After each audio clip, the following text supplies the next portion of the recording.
ನಮಸ್ಕಾರ, ಧ್ವನಿ ಸಮಾಚಾರಕ್ಕೆ ಸ್ವಾಗತ. ನಾನು ಶರತ್ ಬೇಕೂರು. ಮೊದಲಿಗೆ ಇವತ್ತಿನ ಮುಖ್ಯಾಂಶಗಳು.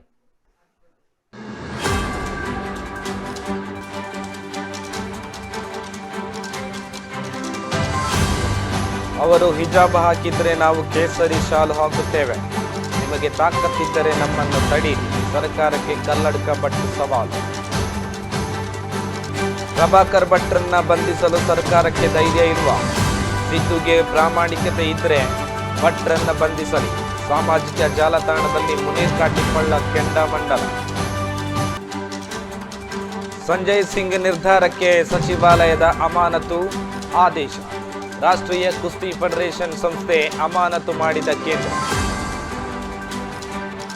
ಸ್ಮಾರ್ಟ್ ಸಿಟಿ ಹೊಂಡಕ್ಕೆ ಬೈಕ್ ಸಮೇತ ಬಿದ್ದ ಸವಾರ. ಅಧಿಕಾರಿಗಳ ನಿರ್ಲಕ್ಷ್ಯಕ್ಕೆ ಚೀಮಾರಿ ಹಾಕುತ್ತಿರುವ ಜನ. ಮಂಗಳೂರು ಸಿಟಿ ಸೆಂಟರ್ ಬಳಿ ಘಟನೆ.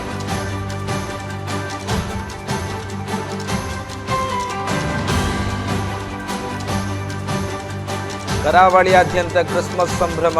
ನಿನ್ನೆ ರಾತ್ರಿಯಿಂದಲೇ ಪೂಜೆಯಲ್ಲೇ ತೊಡಗಿರೋ ಕ್ರೈಸ್ತ ಬಾಂಧವರು. ಮಂಜೇಶ್ವರ ಚರ್ಚಿನಲ್ಲೂ ಮುಗಿಲು ಮುಟ್ಟಿದ ಸಡಗರ.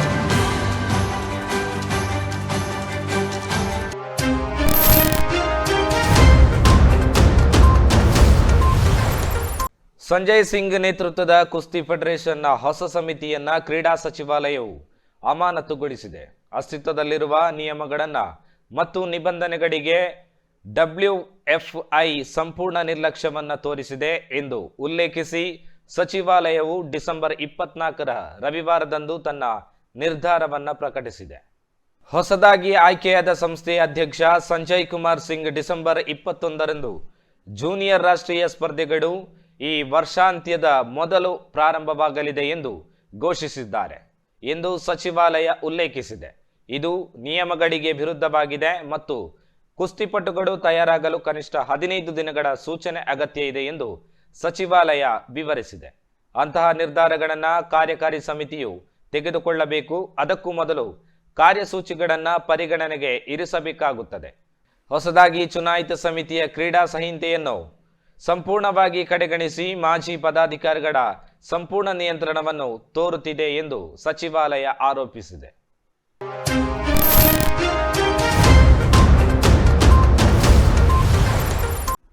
ನಿನ್ನೆ ದ್ವಾರಕದಲ್ಲಿ ಅಹಿರ್ ಸಮುದಾಯದ 37,000 ಮಹಿಳೆಯರು ಸೇರಿ ಮಹಾರಾಸ್ ಕಾರ್ಯಕ್ರಮ ಆಯೋಜಿಸಿದ್ದರು.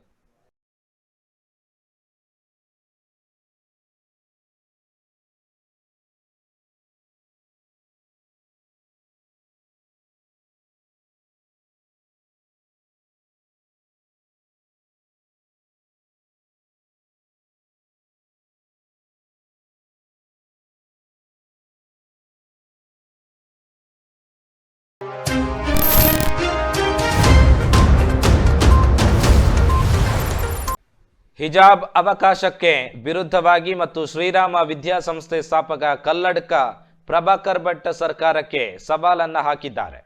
ಶ್ರೀರಂಗಪಟ್ಟಣದಲ್ಲಿ ಈ ಬಗ್ಗೆ ಅವರು ಮಾತನಾಡಿದ್ದಾರೆ. ಸರ್ಕಾರ ಹಿಜಾಬ್ ಧರಿಸಲು ಅವಕಾಶ ನೀಡಿದರೆ ನಾವು ಕೇಸರಿ ಶಾಲು ಧರಿಸುತ್ತೇವೆ, ಟೋಪಿ ಧರಿಸಿ ಶಾಲೆಗೆ ಬರುತ್ತೇವೆ.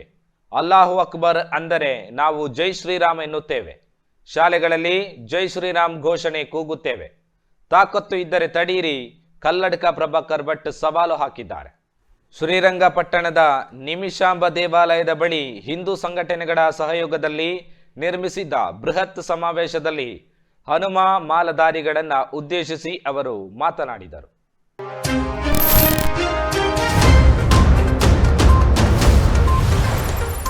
ರಾಜ್ಯದಲ್ಲಿ ಮತ್ತೆ ಹಿಜಾಬ್ ವಿಚಾರ ಚರ್ಚೆಯಾಗುತ್ತಿದ್ದು, ಕಲ್ಲಡ್ಕ ಪ್ರಭಾಕರ್ ಭಟ್ ಹೇಳಿಕೆಗೆ ಡಿವೈಎಫ್ಐ ರಾಜ್ಯಾಧ್ಯಕ್ಷ ಕಿಡಿಕಾರಿದ್ದಾರೆ. ಮಂಡ್ಯದಲ್ಲಿ ನಡೆಯುತ್ತಿರುವ ಹನುಮ ಸಂಕೀರ್ತನ ಯಾತ್ರೆಯಲ್ಲಿ ವಿವಾದಾತ್ಮಕ ಹೇಳಿಕೆ ನೀಡಿರುವ ಕಲ್ಲಡ್ಕ ಪ್ರಭಾಕರ್ ಭಟ್ ಅವರ ಮೇಲೆ ಕಾನೂನು ಕ್ರಮ ಕೈಗೊಳ್ಳಲು ಸರ್ಕಾರ ಹಿಂದೇಟು ಹಾಕುತ್ತಿದೆ ಎಂದು ಮುನೀರ್ ಕಾಟಿಪಳ್ಳ ಆರೋಪಿಸಿದ್ದಾರೆ.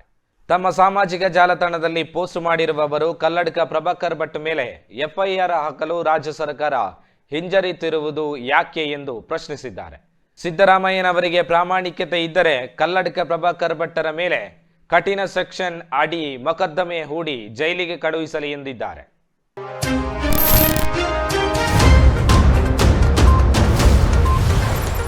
ಧರ್ಮತಡತ್ ಪಿಣರಾಯಿ ವಿಜಯನ್ ವಿರುದ್ಧ ಸ್ಥಾನಾರ್ಥಿಯಾಗಿದ್ದ ಸಿ ರಘುನಾಥನ್ ಕಾಂಗ್ರೆಸ್ ತೊರೆದು ಬಿಜೆಪಿ ಪಾಳಯಕ್ಕೆ.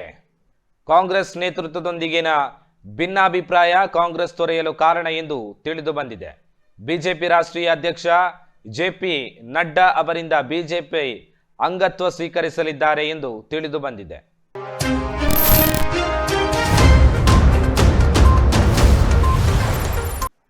ಕೇರಳದ ಎಲ್ಡಿಎಫ್ ಸರ್ಕಾರದ ಬೂಟಾಟಿಕೆಯನ್ನ ಜನರಿಗೆ ಮನವರಿಕೆ ಮಾಡಿಕೊಡಲು ಹಾಗೂ ಕೇರಳದ ಸರ್ಕಾರಿ ಕ್ಷೇತ್ರ ಸಹಿತ ಸರ್ಕಾರದ ಜನವಿರೋಧಿ ಪತನದ ನೈಜ ಚಿತ್ರಣವನ್ನ ಜನತೆಯ ಮುಂದಿಡಲು ಯುಡಿಎಫ್ ಕೇರಳದ 140 ಕ್ಷೇತ್ರಗಳಲ್ಲಿ ಪ್ರತಿಭಟನಾ ಪ್ರಚಾರ ಆಂದೋಲನ ನಡೆಸುತ್ತಿದೆ. ಇದರ ಭಾಗವಾಗಿ ಮಂಜೇಶ್ವರ ವಿಧಾನಸಭಾ ಕ್ಷೇತ್ರ ಮಟ್ಟದ ಪ್ರತಿಭಟನೆ ಡಿಸೆಂಬರ್ 26ರಂದು ಮಂಗಳವಾರ ಮಧ್ಯಾಹ್ನ 3ಕ್ಕೆ ಕುಂಬಳೆಯಲ್ಲಿ ನಡೆಸಲಾಗುವುದು ಎಂದು ಯುಡಿಎಫ್ ನಾಯಕರು ಕುಂಬಳೆಯಲ್ಲಿ ಇಂದು ನಡೆಸಿದ ಪತ್ರಿಕಾಗೋಷ್ಠಿಯಲ್ಲಿ ತಿಳಿಸಿದ್ದಾರೆ. ಸರ್ಕಾರದ ವಿರುದ್ಧ ಯುಡಿಎಫ್ ಚಾರ್ಜ್ ಶೀಟ್ ಮಂಡಿಸಿದ್ದು, ದುರಾಡಳಿತದಿಂದ ನಲುಗುತ್ತಿರುವ ಜನರು ಮುಖ್ಯಮಂತ್ರಿ ಮತ್ತು ಸಚಿವರನ್ನ ಸಾಂಕೇತಿಕವಾಗಿ ಈ ಪ್ರತಿಭಟನೆಯಲ್ಲಿ ವಿಚಾರಣೆಗೆ ಒಳಪಡಿಸುತ್ತಿದ್ದಾರೆ ಎಂದು ಮುಖಂಡರು ಹೇಳಿದ್ದಾರೆ. ಪತ್ರಿಕಾಗೋಷ್ಠಿಯಲ್ಲಿ ಮಂಜೇಶ್ವರ ವಿಧಾನಸಭಾ ಕ್ಷೇತ್ರದ ಯುಡಿಎಫ್ ಅಧ್ಯಕ್ಷ ಅಜೀಜ್ ಮರಿಕೆ, ಸಂಚಾಲಕ ಮಂಜುನಾಥ ಆಳ್ವಾ, ಸಹ ಸಂಚಾಲಕರಾದ A K Arif, U K Saifulla Thangal, B N Mohammed Ali, Lokanath Shetty, Ravi Poojary ಉಪಸ್ಥಿತರಿದ್ದರು.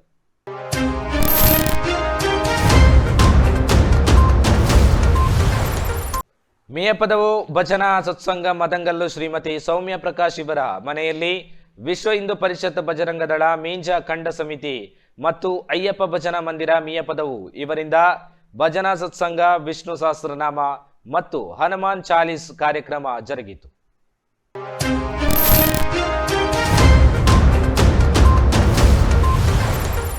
ಕೋಟೆಕಾರು ಮಂಡಲದ ಅಯೋಧ್ಯೆಯ ಪವಿತ್ರ ಮಂತ್ರಾಕ್ಷತೆಯು ಬೀರಿಯ ಶ್ರೀ ಗಣೇಶ ಭಜನಾ ಮಂದಿರದಲ್ಲಿ ಪೂಜೆಗೊಂಡು ಕುಣಿತ ಭಜನೆಯ ಮುಖಾಂತರ ಮಾಡೂರು ಶ್ರೀ ವನದುರ್ಗ ಅಯ್ಯಪ್ಪ ಮಂದಿರಕ್ಕೆ ತರಲಾಯಿತು.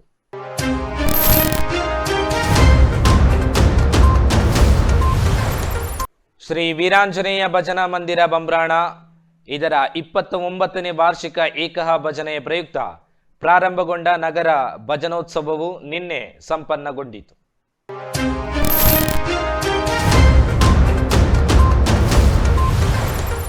ಶ್ರೀ ಮಡಿಕತ್ತಾಯ ಧೂಮಾವತಿ ಬಂಟ ದೇವಸ್ಥಾನ ಬರ್ಕಾಡಿಯ ಅಲಬೇಗುತ್ತು ಕುಟುಂಬಸ್ಥರಿಂದ ಶ್ರೀ ಮಡಿಕತ್ತಾಯ ಧೂಮಾವತಿ ಬಂಟ ದೇವಗಡ ಧರ್ಮನೇಮವು ಜನವರಿ 1 ಮತ್ತು 2ರ ಗುರುವಾರ ಮತ್ತು ಶುಕ್ರವಾರ ಜರುಗಲಿದೆ. ಜೊತೆಗೆ ಭಜನಾ ಸಂಕೀರ್ತನ ಕಾರ್ಯಕ್ರಮವು ಜರುಗಲಿದ್ದು ಭಕ್ತಾದಿಗಳನ್ನ ಭಕ್ತಿಪೂರ್ವಕವಾಗಿ ಆಮಂತ್ರಿಸಲಾಗಿದೆ.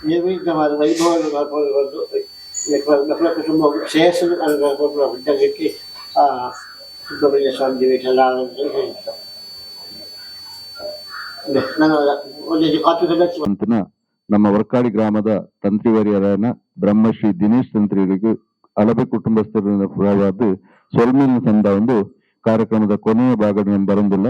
ಐಕು ದುಂಡು ಅಲಬೆ ಕುಟುಂಬಸ್ಥರನ್ನ ಒಂದು ಒಪ್ಪಿಗೆಯನ್ನು ಪಡೆದು ನಮ್ಮ ಈ ಕ್ಷೇತ್ರದ ಒಂದು ಜೀರ್ಣೋದ್ಧಾರ ಕಾರ್ಯಕ್ರಮ ಬಾರಿ ಬರಟ್ ನಡತೊಂದು ಐತ ಕಾರ್ಯದರ್ಶಿಯರು ನಮ್ಮರೇ ಪ್ರಭಾಕರ್ಗಳು ಈ ಅಲಬೆ ಗುತ್ತದ ಒಂದು ಸದಸ್ಯನ 6ನೇ ನೇತೃತ್ವದಲ್ಲಿ ನಡತೊಂದು ಈ ಒಂದು ಕಾರ್ಯಕ್ರಮಕ್ಕೆ ನಿಕ್ಲು ಮಾತ್ರ ಸಹಕಾರ ಅಂತಂದು ಎಲ್ಲಂದು ನಡಪುನಂಚಿತ್ತಿನ 29 ಫೆಬ್ರವರಿ ಮಾರ್ಚ್ 29 ಏಪ್ರಿಲ್ 5 ಮುಟ್ಟ ನಡಪುನಂಚಿತ್ತಿನ ಸತೀಶ್ ಕುಂಪಲ 6ರ ನೇತೃತ್ವ ನಡಪುನಂಚಿತ್ತಿನ ಈ ಬ್ರಹ್ಮಕಲಶ ಕಾರ್ಯಕ್ರಮಕ್ಕೆ ಮಾತ್ರ ಬರ್ತದೆ ಸಹಕಾರ ಅಂತದ್ದು ಈ ಒಂದು ಕಾರ್ಯಕ್ರಮ ಯಶಸ್ವಿಗೊಳಿಸೋದು ಅನ್ನೋದಕ್ಕೆ ಏನೊಂದು ಈ ಒಂದು ಕಲಬೆ ಕುಟುಂಬಸ್ಥರ ಧರ್ಮನೇಮ ಕಾರ್ಯಕ್ರಮ ಅತ್ಯಂತ ಯಶಸ್ವಿ ಆವಡಿ ನಮ್ಮ ಕಾವಿ ಸುಬ್ರಾದ ಮಾತ್ರ ನಿಖಲೊಟ್ಟಿಗೆ ಇತ್ತೊಂದು ನಿಖಲ ಒಂದು ಕಾರ್ಯಕ್ರಮಕ್ಕೆ ಸಕ್ರಿಯವಾದ ಇಂಕುಲ್ಲ ಭಾಗವಹಿಸುವಂತ ಈ ಕಾರ್ಯಕ್ರಮ ಯಶಸ್ವಿವಂತ ಕೊಡ್ತಾನೆ ಭರವಸೆಯನ್ನು ಕೊರಂದು ನಮ್ಮ ದುಂದುಗಾದು ಇಂದೆತ್ತ ಅಲಬೆ ಕುಟುಂಬಸ್ಥನ ಈ ಧರ್ಮನೇಮದ ಒಂದು ಅಧ್ಯಕ್ಷ ಸ್ಥಾನವನ್ನು ವಹಿಸನ್ನ ದಯಾನಂದರು ಭಕ್ತ ಮತ್ತು ಬಿನ್ನೆರಿಗೊಂಜಿ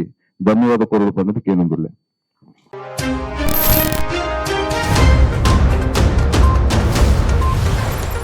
ಶ್ರೀ ಶಾರದಾ ಭಜನಾ ಮಂದಿರ ಕಾರ್ಲೆಗುಡ್ಡೆ ಆರಿಕಾಡಿ ಇದರ ಪುನರ್ ಪ್ರತಿಷ್ಠೆ ಹಾಗೂ ನೂತನ ಮಂದಿರ ನಿರ್ಮಾಣದ ಸಲುವಾಗಿ ಲಕ್ಕಿ ಕೂಪನನ್ನ ಜೀರ್ಣೋದ್ಧಾರ ಸಮಿತಿ, ಆಡಳಿತ ಸಮಿತಿ ಮತ್ತು ಎಲ್ಲ ಸದಸ್ಯರು ಸೇರಿ ನಿನ್ನೆ ಮಂದಿರದ ವಠಾರದಲ್ಲಿ ಬಿಡುಗಡೆಗೊಳಿಸಿದರು.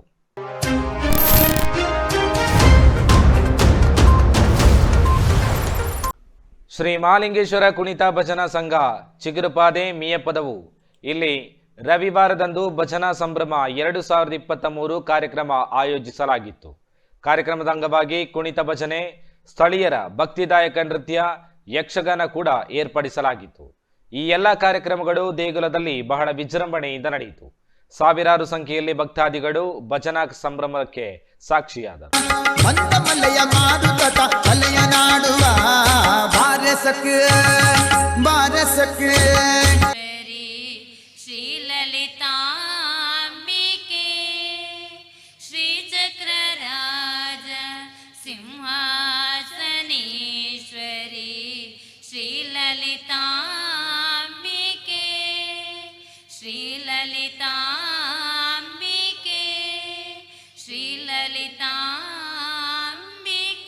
भवति यदनुभावात् एडमुकोऽपि वाग्मी जडमतिरपि जन्तुः जायते प्राज्ञमौलिः सकलवचनचेतो देवता भारती सा मम वचस्सु निदत्तां सन्नदं मानसे च. ಶ್ರೀಹರಿಗುರುಭ್ಯೋ ನಮಃ. ಈ ಸಂಧ್ಯಾಕಾಲದಲ್ಲಿ ನಾವೆಲ್ಲ ಸಂತೋಷ ಪಡುವಂತಹ ಇಂತಹ ಒಂದು ಭಕ್ತಿ ಭಾವುಕತೆಯ ಒಂದು ಒಳ್ಳೆಯ ವಾತಾವರಣವನ್ನು ಶ್ರೀ ಮಹಾಲಿಂಗೇಶ್ವರ ಕುಣಿತ ಭಜನಾ ಸಂಘದ ವತಿಯಿಂದ ಸಂಘಟಿಸಲ್ಪಟ್ಟಿದೆ. ಅತ್ಯಂತ ಶ್ಲಾಘನೀಯವಾದಂತಹ ಒಂದು ಸಾಧನೆಯ ದಾರಿಯಲ್ಲಿ ಪುಷ್ಪರಾಜ್ ಮತ್ತು ಉಳಿದ ತಂಡದವರೆಲ್ಲ ಒಳ್ಳೆಯ ಮಾರ್ಗದರ್ಶಕರಿದ್ದಾರೆ. ಎಡಬಲದಲ್ಲಿ ನಮ್ಮ ಗಣೇಶ್ ನವರಿದ್ದಾರೆ, ಹಾಗೆ ವಸಂತ ಭಟ್ರು, ಇವರೆಲ್ಲ ದಾಸರು ಹೇಳಿದಂತೆ ಲಜ್ಜೆ ಬಿಟ್ಟು ಕುಣಿಯಿರೆಂದು ಕಾಗದ ಬಂದಿದೆ ಎಂದಾಗೆ ಅವರ ಕುಣಿತದ ಭಜನೆಯನ್ನು ಅವರಿಗೆ ಕಾಗದ ಬಂದಿದೆ. ಹಾಗಾಗಿ ಅವರೆಲ್ಲ ಇವತ್ತು ಆ ರೀತಿಯಲ್ಲಿ ಕುಣಿದು ಕುಪ್ಪಳಿಸಿ ಭಜನೆ ಮಾಡುವುದನ್ನು ನಾವು ನೋಡಿದ್ದೇವೆ. ನಮ್ಮ ಮಠದ ಅಂಗಳದಲ್ಲಿ ನಡೆಯುವ ಸಪ್ತಾಹ ಸಂದರ್ಭದಲ್ಲಿ ಅವರು ಆ ಕಾರ್ಯವನ್ನು ಮಾಡಿದ್ದಾರೆ. ನಾವು ಗಮನಿಸಬೇಕಾದ, ಕೂಲಂಕುಷವಾಗಿ ಗಮನಿಸಬೇಕಾದ ಕೆಲವೊಂದು ಅಂಶಗಳು ಏನು ಅಂದರೆ, ಒಳ್ಳೆಯದು ಮತ್ತು ಕೆಟ್ಟದು ಎಂಬುದು ಅದು ಎಲ್ಲ ಯುಗದಲ್ಲಿ ಇದ್ದದ್ದೇ. ನಮ್ಮ ಸಮಾಜದಲ್ಲಿ ಅನೇಕ ಕೊರತೆಗಳು ಇದ್ದಾವೆ, ಆದರೆ ಅದಕ್ಕಿಂತ ಹೆಚ್ಚು ಒಳ್ಳೆಯದು ಇದ್ದಾವೆ. ಪ್ರತಿಯೊಬ್ಬನ ಅಂತರಂಗದಲ್ಲಿಯೂ ಹೀಗೇನೆ ಒಳ್ಳೆಯದು ಇದೆ, ಕೆಟ್ಟದು ಇದೆ. ಒಳ್ಳೆಯ ವಾತಾವರಣ ಇದ್ದರೆ, ಒಳ್ಳೆಯ ಸಂಸ್ಕಾರ ಸಿಕ್ಕಿದರೆ, ಹೇಗೆ ಒಂದು ಬೀಜ ಒಳ್ಳೆಯ ಮಣ್ಣಿನಲ್ಲಿ ರಸ, ಗೊಬ್ಬರ, ನೀರೆಲ್ಲ ಪೂರೈಕೆ ಆದರೆ ಅದು ಅತ್ಯಂತ ಬಲಿಷ್ಠವಾಗಿ ಬೆಳೆದು ಬರ್ತದೋ, ಅದೇ ರೀತಿಯಲ್ಲಿ ಪ್ರತಿಯೊಬ್ಬರಿಗೆ ಅವರ ಆಂತರ್ಯದಲ್ಲಿರುವಂತಹ ಧನಾತ್ಮಕ ಒಳ್ಳೆಯ ಸಂಸ್ಕಾರದ ಭಾಗಗಳು ಒಳ್ಳೆಯ ರೀತಿಯ ವಾತಾವರಣ ಸಿಕ್ಕಿದಾಗ, ವೇದಿಕೆ ಸಿಕ್ಕಿದಾಗ ಅದು ಪ್ರಕಟಗೊಳ್ಳುತ್ತದೆ. ಅನೇಕ ಸಂದರ್ಭಗಳಲ್ಲಿ ಅಕ್ಕಪಕ್ಕದಿಂದಲೇ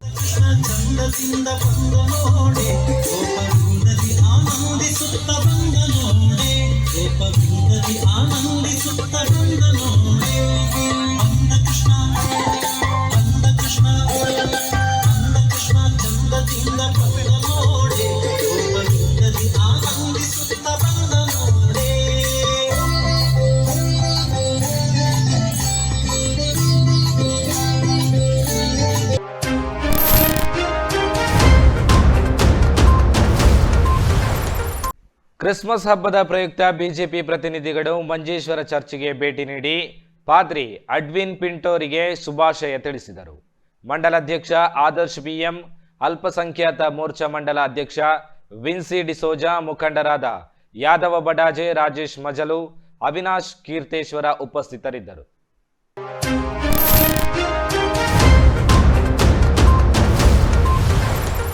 ಕರ್ನಾಟಕ ಅಂತಾರಾಷ್ಟ್ರೀಯ ಚಲನಚಿತ್ರ ಅಕಾಡೆಮಿಯ ನೇತೃತ್ವದಲ್ಲಿ ಹುಬ್ಬಳ್ಳಿಯಲ್ಲಿ ನಡೆದ ಕರ್ನಾಟಕ ಅಂತಾರಾಷ್ಟ್ರೀಯ ಚಲನಚಿತ್ರೋತ್ಸವದಲ್ಲಿ ತುಳುನಾಡ ಅದ್ಭುತ ಕಲಾವಿದ ಕುಸಲ್ ದರಸೆ ನವೀನ್ ಡಿ ಪಡೀಲ್ ಇವರಿಗೆ ಅತ್ಯುತ್ತಮ ನಟ ಪ್ರಶಸ್ತಿ ಲಭಿಸಿದೆ. ರಾಷ್ಟ್ರ ಪ್ರಶಸ್ತಿ ವಿಜೇತ ಚಿತ್ರವಾದ ಜಿಟಿಕೆ ನಂತರ ಸಂತೋಷ್ ಮಾಡ ಇವರು ನಿರ್ದೇಶಿಸಿದ ಮೊದಲ ಅರೆಭಾಷೆ ಚಿತ್ರವಾದ ಮೂಗಜ್ಜನ ಕೋಳಿ ಈ ಚಿತ್ರದಲ್ಲಿ ಮುಖ್ಯ ಭೂಮಿಕೆಯಾದ ಮೂಗಜ್ಜನ ಪಾತ್ರವನ್ನ ನವೀನ್ ಡಿ ಪಡೀಲ್ ಇವರು ನಿರ್ವಹಿಸಿದ್ದಾರೆ.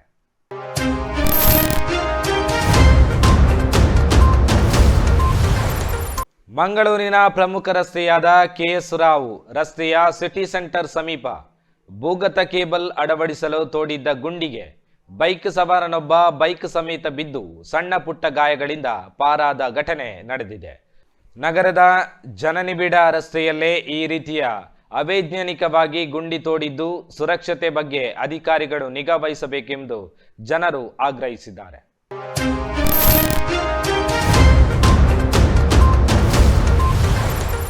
ಮಣ್ಣಗುಡ್ಡದಲ್ಲಿ ಸೋಮವಾರ ಮುಂಜಾನೆ ಅಂಗಡಿಯೊಂದರಲ್ಲಿ ಅಗ್ನಿ ಅವಘಡ ಸಂಭವಿಸಿದೆ. ಶಾರ್ಟ್ ಸರ್ಕ್ಯೂಟ್ ಕಾರಣದಿಂದಾಗಿ ಈ ಅವಘಡ ಸಂಭವಿಸಿದೆ ಎಂದು ಹೇಳಲಾಗಿದೆ. ಮುಂಜಾನೆ 5:30 ವೇಳೆಯಲ್ಲಿ ಘಟನೆ ನಡೆದಿದ್ದು ಮಣ್ಣಗುಡ್ಡದ ಮಠದ ಕಣಿವಿಷನ್ ಗೋರಿ ರಸ್ತೆಯಲ್ಲಿರುವ ಸಂದೀಪ್ ಎಂಬವರಿಗೆ ಸೇರಿದ ದಿನಸಿ ಅಂಗಡಿಯಲ್ಲಿ ಈ ಅಗ್ನಿ ಅವಘಡ ಸಂಭವಿಸಿದೆ. ಬೆಂಕಿಯ ಕೆನ್ನಾಲಿಗೆಗೆ ಅಂಗಡಿಯಲ್ಲಿದ್ದ ವಸ್ತುಗಳು ಸುಟ್ಟು ಕರಕಲಾಗಿದ್ದು ಸುಮಾರು 2 ಲಕ್ಷ ರೂಪಾಯಿ ನಷ್ಟವಾಗಿದೆ ಎಂದು ಅಂದಾಜಿಸಲಾಗಿದೆ. ಅಗ್ನಿಶಾಮಕ ದಳದವರು ಸಕಾಲದಲ್ಲಿ ಬಂದು ಬೆಂಕಿಯನ್ನು ನಂದಿಸಿದ್ದಾರೆ.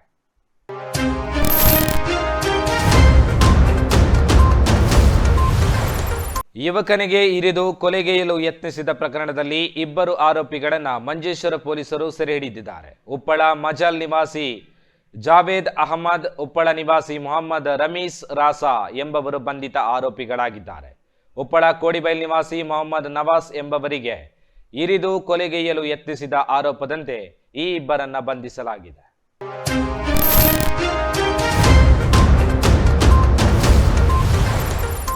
ಎರಡು 2022ರಲ್ಲಿ ಕೋಳಿಕೋಡಿನ 16 ಹರೆಯದ ಯುವತಿಗೆ ಬಿಯರ್ ಕುಡಿಸಿ ಸಾಮೂಹಿಕ ಅತ್ಯಾಚಾರ ನಡೆಸಿದ ಕೇಸಿನ ಆರೋಪಿಗಳಿಗೆ ಪೋಕ್ಸೋ ಕೇಸಿನಡಿ ಕೇರಳ ಉಚ್ಚ ನ್ಯಾಯಾಲಯವು 25 ವರ್ಷಗಳ ಕಠಿಣ ಸಜೆ ಮತ್ತು 75,000 ರೂಪಾಯಿ ದಂಡ ವಿಧಿಸಿ ತೀರ್ಪು ನೀಡಿದೆ. ಕೋಳಿಕೋಡ್ ಅವಿನಾಶ್, ಅಶ್ವಥ್, ಸುಬಿನ್ ಎಂಬಿ 3 ಆರೋಪಿಗಳಾಗಿದ್ದಾರೆ.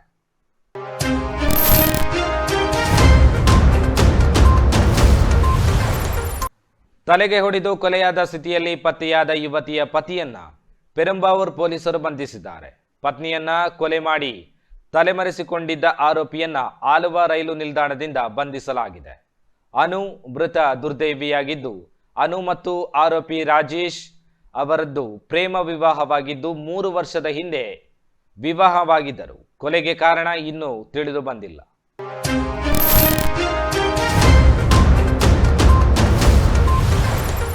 ಕಳೆದ 4 ದಿನಗಳಿಂದ ನಾಪತ್ತೆಯಾಗಿದ್ದ ಕಾಲೇಜು ವಿದ್ಯಾರ್ಥಿನಿಯ ಶವ ರವಿವಾರ ಬಾವಿಯಲ್ಲಿ ಪತ್ತೆಯಾಗಿದೆ. ಮೃತ ಯುವತಿಯನ್ನ ಜಿ ಹೊಸಳ್ಳಿ ಗ್ರಾಮದ ಕೃಷ್ಣಮೂರ್ತಿ ಎನ್ನುವವರ ಪುತ್ರಿ ಸೃಷ್ಟಿ ಎಂದು ಗುರುತಿಸಲಾಗಿದೆ. ಮೂಡಿಗೆರೆ ತಾಲೂಕು ಗೋಣಿಬೀಡು ಠಾಣೆಯ ವ್ಯಾಪ್ತಿಯ ಜಿ ಹೊಸಳ್ಳಿ ಗ್ರಾಮದಲ್ಲಿ ಗುರುವಾರ ಸಂಜೆ ಸೃಷ್ಟಿ ನಾಪತ್ತೆಯಾಗಿದ್ದಳು. ನಾಪತ್ತೆಯಾಗಿರುವುದರಿಂದ ಸ್ಥಳೀಯರು ಸೇರಿ ಹುಡುಕಾಟ ನಡೆಸಿದ್ದು, ಇಂದು ಬೆಳಗ್ಗೆ ಗ್ರಾಮದ ಕುಡಿಯುವ ನೀರು ಯೋಜನೆಯ ಬಾವಿಯಲ್ಲಿ ಯುವತಿಯ ಶವ ಪತ್ತೆಯಾಗಿದೆ. ಸೃಷ್ಟಿ ಹಾಸನದ ಮಹಿಳಾ ಕಾಲೇಜಿನಲ್ಲಿ ಪದವಿ ವ್ಯಾಸಂಗ ಮಾಡುತ್ತಿದ್ದರು. ಹಾಸ್ಟೆಲ್ನಿಂದ ಕಾಲೇಜಿಗೆ ಹೋಗುತ್ತಿದ್ದರು ಎಂದು ತಿಳಿದು ಬಂದಿದೆ. ಕಳೆದ ವಾರ ಮನೆಗೆ ಬಂದಿದ್ದು ಸೃಷ್ಟಿ ಡಿಸೆಂಬರ್ 21 ಗುರುವಾರ ಸಂಜೆ ಇದ್ದಕ್ಕಿದ್ದಂತೆ ಮನೆಯಿಂದ ನಾಪತ್ತೆಯಾಗಿದ್ದಳು.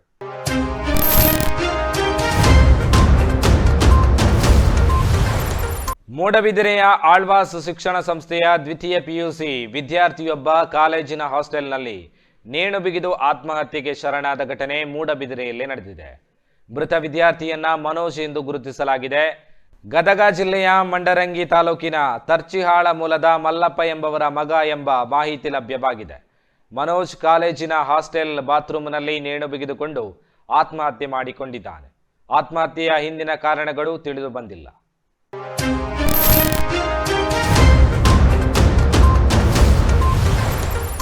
ಕೆಲವು ದೃಶ್ಯಗಳು ಕಣ್ಣಿಗೆ ಹಿತ ನೀಡುವುದು ಇದೆ, ಕಷ್ಟ ನೀಡುವುದು ಇದೆ. ಇದರಲ್ಲಿ ಯಾವುದೇ ದೃಶ್ಯಗಳು ಮನಸ್ಸಿಗೆ ಮುಟ್ಟುವುದರ ಹಿಂದೆ ಹಲವು ಕ್ರಿಯೆಗಳು ನಡೆಯುತ್ತದೆ. ಆ ಕ್ರಿಯೆಗಳನ್ನು ಒಬ್ಬ ಚಿತ್ರಕಲಾಕಾರನ ಕುಂಚದಲ್ಲಿ ಅರಳಿರುವ ವಿಡಿಯೋ ಇಂದಿನ ವೈರಲ್ ಸೆಗ್ಮೆಂಟ್ನಲ್ಲಿ.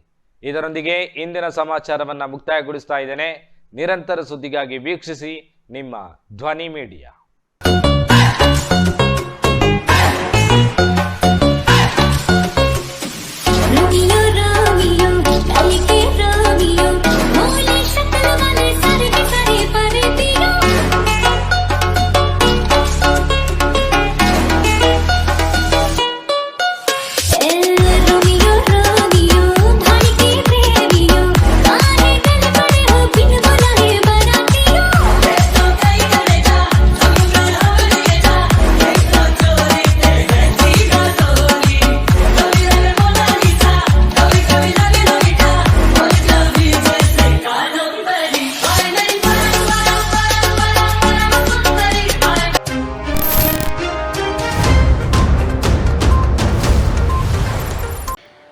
ನೆಚ್ಚಿನ ಧ್ವನಿ ಮೀಡಿಯಾ ಆಪ್ ಇದೀಗ ಗೂಗಲ್ ಪ್ಲೇಸ್ಟೋರ್ನಲ್ಲಿ ಲಭ್ಯವಿದೆ.